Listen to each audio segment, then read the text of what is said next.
That's Phil Smith, leading BHA handicapper, and one of the people behind the new World Thoroughbred rankings. Phil, good evening. Thanks for joining us. How are you? Good evening. I'm very well, thank you. Actually, just on that note, we're sort of discussing ratings for National Hunt of years gone by, say Arco when he was carrying big weights in handicap. Do you think the modern day culture of how horses are prepared for the graded races, do you think that'll ever change? Because I'm sure as a handicapper you'd love to see that.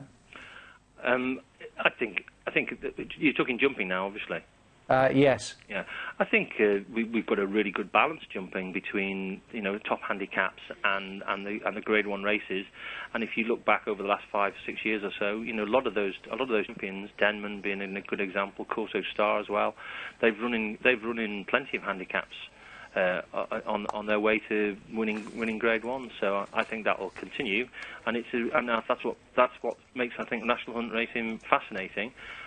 Because you've got the link between the handicaps and the group races. Let's talk about the recently updated World Thoroughbred rankings. First question, I guess, has to be, Phil, how did this come about? Right, I suppose, well, first of all, Geoffrey Gibbs, way back 15 years ago, in one of his preambles to the announcement of the rankings, I'd say it must be 15 years ago now, he said that when you look back at the figures from 1977 to sort of 1986-87, that he had serious doubts about whether they were comparable to 1995, 1996. So he raised the issue many years ago. In the more modern time, I've been on the World Rankings Supervisory Committee since 2007, and I suppose the first year that we really started to think that something should be done about it, or what could we do about it, was the year of See the Stars. And when we came to in 2009, because when we came to discussing See the Stars rating on 136, and people said, well, where does he rate, compared with the greats of yesteryear and so on, we said, well, he's right up there with them. And when they said, well, hang on, you've got one horse on 141 and a couple on 140, how do you compare that? We said, well, we weren't sure that you could compare it. And so I think the process began probably then, and I'd started to do some statistical research going back to the sort of 70s and early 80s, sort of 3 or 4 years ago now. And then the problem sort of didn't go away, obviously, because we didn't think we'd solve it. And I was asked in October of 2012 if I would look at the past ratings and to see how, if we could, make some sort of a comparison with present-day standards. And I suppose that's the sort of history of how and why we've done it.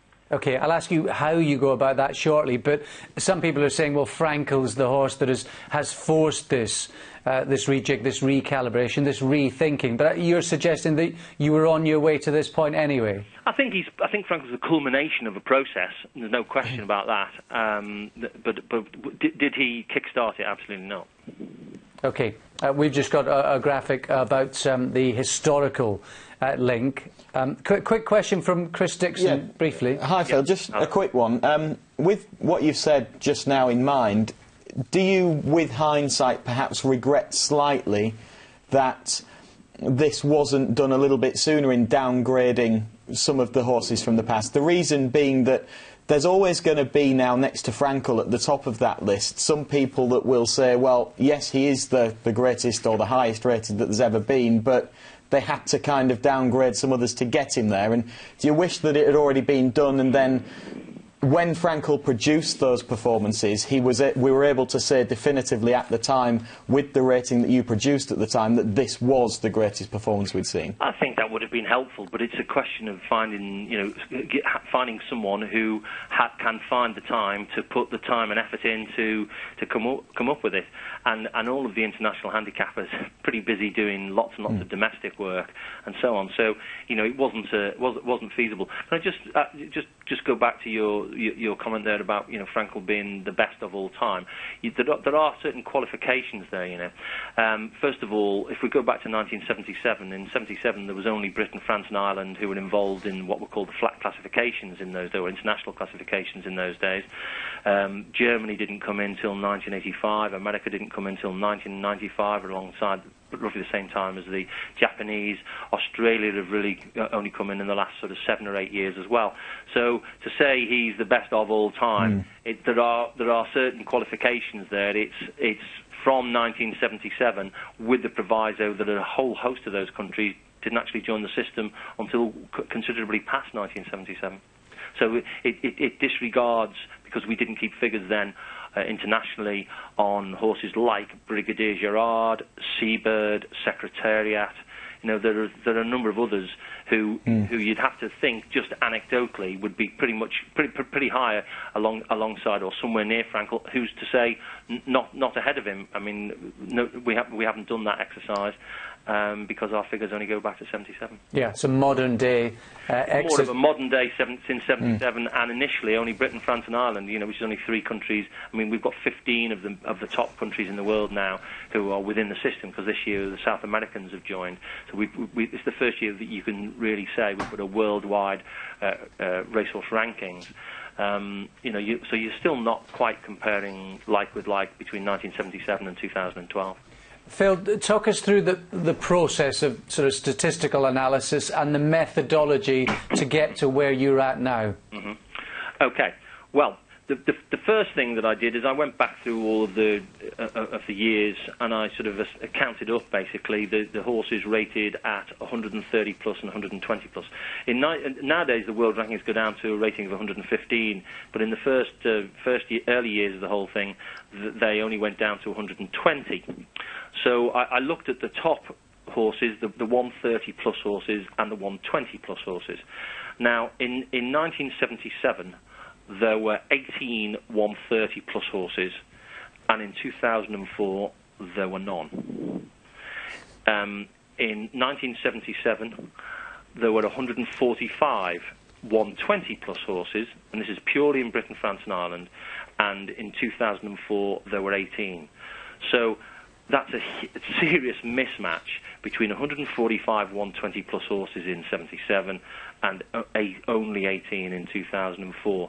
So that made me realise that we weren't comparing like with like, and so this was a reassessment based on an attempt to try and look at those early years and reclassify them in the knowledge, in the secure knowledge that the levels have to be different. Yeah. There's no way we'd ever dream of having 145 British, French and Irish horses rated 120 plus nowadays. So we're not comparing like with like. Yeah. So what you're saying is that the stats historically were saying that there were so many better horses back then, which were just non-believable. We didn't believe it. No, yeah. Absolutely. So how did you go about? What we did believe was that they probably got the relativity of horse A to B right. So we didn't re-handicap the horses as such, but we probably looked at the levels that they were on. So we had no problem looking back at 77 and say, well, they've got this horse on 126 and this horse on 125. We never thought that those horses were wrong in terms of the number of pounds between them. We were purely looking at the levels. And the second thing that I then did is I looked at the top 57 horses year by year. It probably seems a rather strange number to look at. But in 1982, because the figures only went down to 120, there were only 57 horses rated at 120 plus. So in only 5 years, the numbers of 120 plus horses fell from 145 to 57. So you could see straight away that they were changing rapidly through the late 1970s and early 1980s. So I looked at the top 57, because that was the figure that we had in 1982, that were 120 and above, and it seemed a good idea perhaps divide that into groups. So I divided them into the top 19, the top 38, and the top 57, and I then calculated the average rating for all of those horses. So that in 1977, just looking at the top 19, the average, the mean of the top 19, that was 132. So the top 19 horses in 77 averaged at 132. In 2004, which was a low point for the rankings, they averaged 122.1. So the top 19, the mean rating of the top 19 horses in that year band fell by £10. And when we looked at the top 38 and the top 57, they also fell by £10. So you've got a huge slip in the level of the ratings over a period of 27 years, something of that. Okay.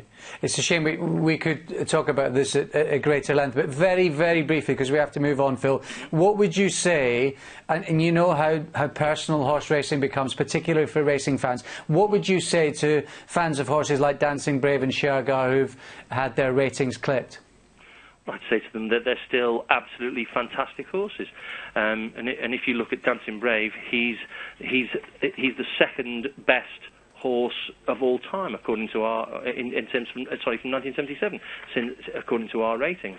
So it's absolutely it's certainly no disgrace to being second to Frankel. I mean, Frankel, whichever way you decide on the ratings and so on, Frankel has produced 6 135 plus performances over the last 2 years. He's the first horse to be champion, and I don't think anybody's disputing the fact that he should be champion this year. He's the first horse to be champion at 2, 3 and 4. Dancing Brave was not a champion at 2 and he wasn't a champion at 4. But this horse has been a champion at all 3 years, and he's retired unbeaten. I don't think it's any disgrace to be put £2 behind a horse like Frankel. Excellent. Phil, really appreciate your